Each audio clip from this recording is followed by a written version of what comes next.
राधे कृष्ण आप सभी को। वैशाख मास महात्म्य अध्याय 27।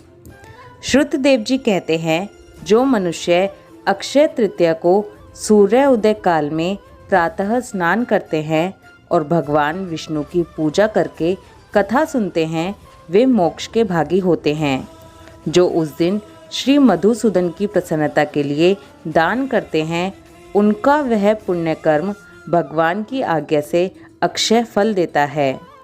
वैशाख मास की पवित्र तिथियों में शुक्ल पक्ष की द्वादशी समस्त पाप राशि का विनाश करने वाली है। शुक्ला द्वादशी को योग्य पात्र के लिए जो अन्न दिया जाता है, उसके एक एक दाने में कोटि कोटि ब्राह्मण भोजन का पुण्य होता है। शुक्ल पक्ष की एकादशी तिथि में जो भगवान विष्णु की प्रसन्नता के लिए जागरण करता है, वह जीवन मुक्त होता है।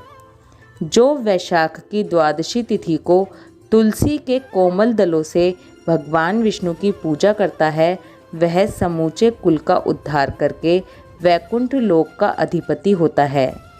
जो मनुष्य त्रयोदशी तिथि को दूध, दही, शक्कर, घी और शुद्ध मधु, इन 5 द्रव्यों से भगवान विष्णु की प्रसन्नता के लिए उनकी पूजा करता है, तथा जो पंचामृत से भक्ति पूर्वक श्री हरि को स्नान कराता है, वह संपूर्ण कुल का उद्धार करके भगवान विष्णु के लोक में प्रतिष्ठित होता है। जो सायंकाल में भगवान विष्णु की प्रसन्नता के लिए शरबत देता है, वह अपने पुराने पाप को शीघ्र ही त्याग देता है। वैशाख शुक्ला द्वादशी में मनुष्य जो कुछ पुण्य करता है, वह अक्षय फल देने वाला होता है। माधव मास भगवान माधव को बहुत ही प्रिय है।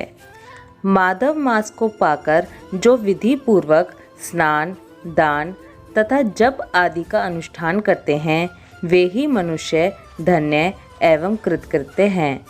उनके दर्शन मात्र से पापियों के भी पाप दूर हो जाते हैं और वे भगवत भाव से भावित होकर धर्म आचरण के अभिलाषी बन जाते हैं। वैशाख मास के जो एकादशी से लेकर पूर्णिमा तक अंतिम 5 दिन हैं, वे समूचे महीने के समान महत्व रखते हैं। हे राजन, जिन लोगों ने वैशाख मास में भांति भांति के उपचारों द्वारा मधु दैत्य के मारने वाले भगवान लक्ष्मीपति का पूजन कर लिया, उन्होंने अपने जन्म का फल पा लिया। भला कौन सी ऐसी अत्यंत दुर्लभ वस्तु है जो वैशाख के स्नान तथा विधि पूर्वक भगवान के पूजन से नहीं प्राप्त होती।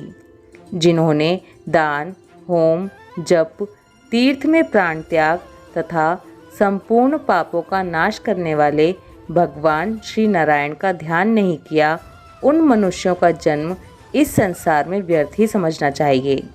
जो धन के रहते हुए भी कंजूसी करता है, दान आदि किए बिना ही मर जाता है, उसका धन व्यर्थ है।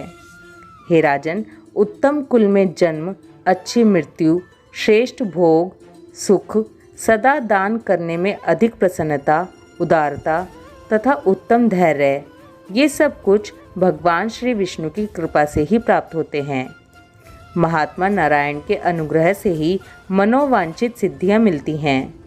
जो कार्तिक में, माघ में तथा माधव को प्रिय लगने वाले वैशाख मास में स्नान करके मधुहंता लक्ष्मीपति दामोदर की विशेष विधि के साथ भक्ति पूर्वक पूजा करता है और अपनी शक्ति के अनुसार दान देता है, वह मनुष्य इस लोक का सुख भोगकर अंत में श्री हरि के पद को प्राप्त होता है।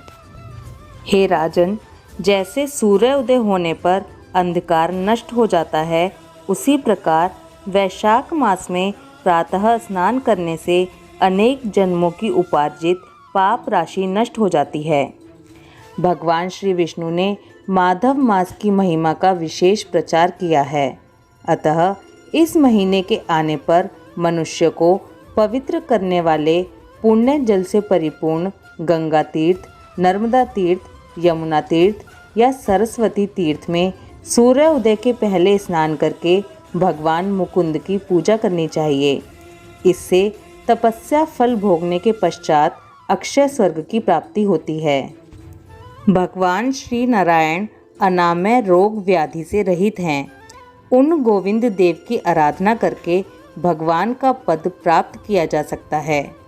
देवादिदेव लक्ष्मीपति पापों का नाश करने वाले हैं।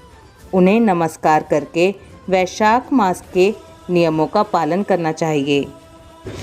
जिस प्रकार लक्ष्मी जी जगदीश्वर माधव की प्रिया हैं, उसी प्रकार माधव मास भी मधुसूदन को बहुत ही प्रिय है। वैशाख मास महात्म्य अध्याय 27 समाप्त। वैशाख मास की शुक्ला द्वादशी के महत्व की कथा हम कल के अध्याय में सुनेंगे। ओम माधवाय नमः। राधे कृष्णा।